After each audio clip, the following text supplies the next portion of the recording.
doing? Hey, Ron, we've got some questions for you. Okay, and who are you?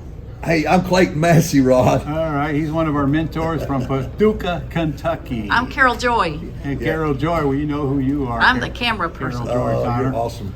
In fact, we might as well get Jay over here into it while we got Jay Connor about ready to take the stage. I'm in the third day of the boot camp here in Columbus. We got a great group of people here. What are we doing? And Jay's about to tell them how to get all the private money they want. Yes, I didn't know we were going to be videoing together on my land. But Ann in You there just too. popped up. Where'd you go? First You should go question. stand All by. right, Ron, this question is from Tony and Angie Stewart from Ohio. They're in the group. They have 3 questions. The first one is, it's a little lengthy. In my real estate investor group, there are some investors who are saying that they are getting better results, in their opinion, by submitting multiple offers to sellers, cash terms, what they would pay if it was listed. More in writing and letting the seller choose. I know there are a principle that we don't make. There is a principle that we don't make offers, and I may be answering my own question, but what do you think of this approach by making multiple offers? I'm the one that taught it I think you originated 30 it, Ron. years ago or more. And the answer is it depends on the kind of deal we're in. Obviously, if it's an all-cash deal, that's the only thing they care about. But if it's a terms deal, sometimes I'll give them a couple of choices. But again, we don't make offers. They make offers to us. That's right. All right, another question. What do you think is a good follow-up cadence for those that we don't advance with after the closing call? Any thoughts on how often and using what media, calls, text, emails would be helpful? Answer that. All the above. Okay. So, here's what I mean by that. Just because they won't sell to you today doesn't mean they won't sell to you tomorrow or 30 days or 60 days. So in Ron's dreams system, here's the point. You don't want to be in this business without a follow-up system in place. The money's in the follow-up. Learned that from Ron years and years ago. And it's my experience after rehabbing over 475 houses, it's typically the 8th time we talk to a seller. That's actually normal. Yeah, the 8th time that we talk to a seller before we actually close. And that could be within 2 weeks, 3 weeks. That could be a year down the road. That's right. That's right. All right, the next question is in regard to paying your VAs, filling out the PI sheet. In the process of an onboarding call, initially she is starting by calling leads that the VA can't reach after 3 tries and will advance to closing calls later. I am paying her by the PI sheet filled out. In older trainings, you said that you don't pay or consider a PI sheet complete if it does not have a mortgage info. Do you still feel that way? Yeah, I feel that way, but that doesn't mean you don't call them. Yep. When you call them, you can get the mortgage info. Sometimes they won't give it to the VA because they know they're not the principal. All right, this next 2 questions is from Robert Straker in Oregon. What type of insurance should we have on these lease option to buy homes once we start to accumulate them in our investing portfolios? So they asking that they're buying a house and they're controlling it on lease option? Well, here's the answer very simply, and that is whoever owns the property is responsible for the insurance. And that is not you if you're leasing it from the seller. This is another question. Hello, Ron. By chance, do you ever have a plan to put together an apartment buying course later in the future? I would refer to my friend Lance Edwards on that one. He's in the small apartment business.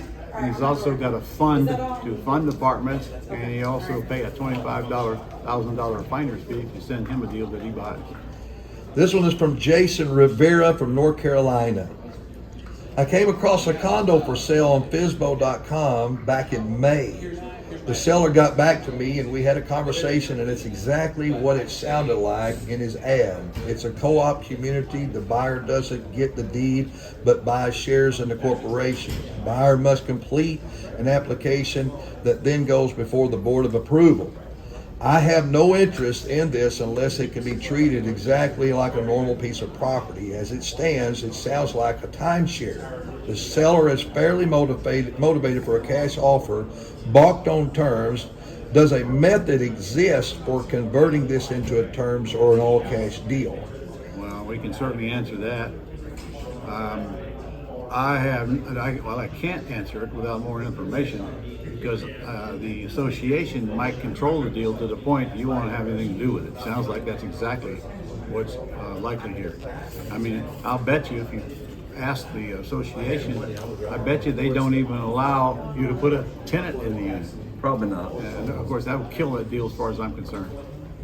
All right, this is from Javad Arshad from Florida. When I have an LLC as a trustee for a land trust while property is rented long-term, do I collect rent check payable to trustee account from the tenant? No. How would I structure this? No, there is no trustee account.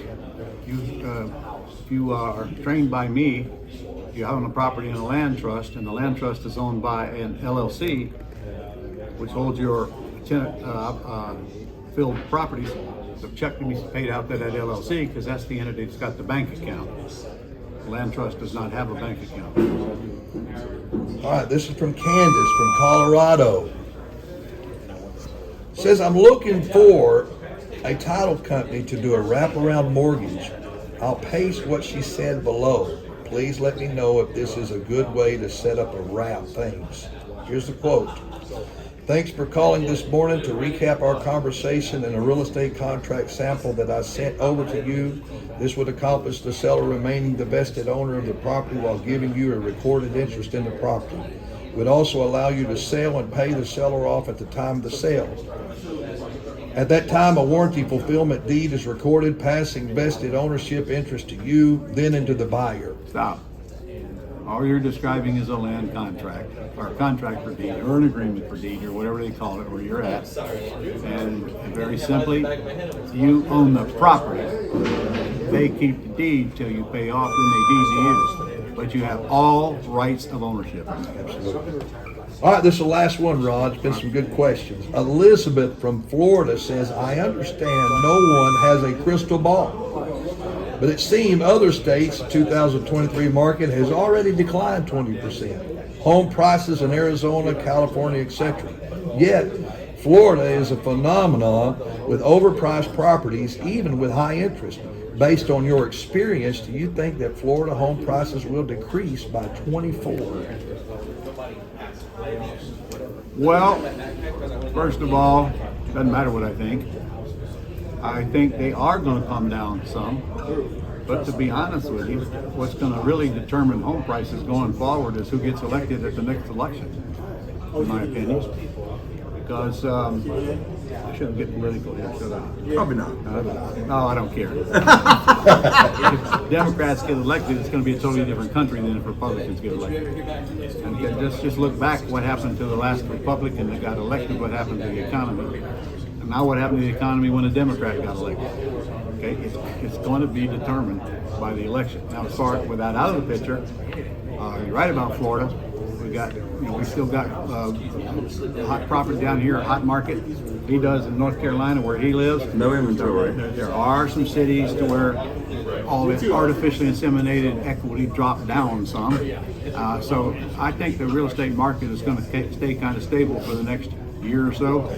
And of course that depends on what happens to interest rates as well. They're starting to decline those, and that's good. And whether they actually do anything to control the inflation. All of these things determine the real estate market, not our market. They determine his market as he gets buyers qualified, and the higher the rates and the bigger the restrictions, the harder they are to get qualified. On the other hand, a lot of them, they just write checks to buy his houses. I don't get anybody qualified. I put lease option tenant buyers in there, and honestly, what they do to the economy and what they do at the White House is not going to affect my ability to put tenant buyers in houses. At least it hasn't for the last 41 years. So really the bottom line there is it really doesn't matter what the market's doing when you buy on terms and sell on terms. And to be honest, brutally honest, you shouldn't even ask that question because you shouldn't be concerned about it. Get out there and start buying houses without using your credit and build a big old empire and quit worrying about what they're going to do in Washington. And guarantee no debt. Take care of your house. You don't care what goes on in the White House. That's a right or downer. Good answer. Yeah. All right.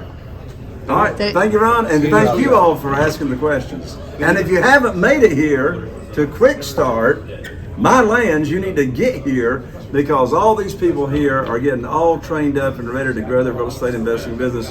Just like me and Carol Joy, my very first quick start was 2009, and it changed our life. You want your life and your career changed? Get here with Ron Legrand in person. You're talking to a man that's renovated 475 houses right here, and he hasn't netted less than 7 figures since he started in 2009. Just by implementing the quick start. You're standing by a man that was a preacher with $38,000, the most he's ever made in a year. He was now a millionaire once he decided to get involved and implement what he learned. This ain't rocket science, and there is no business like this real estate stuff. You owe it to yourself. See you next week. Okay. I can't turn that off. How do you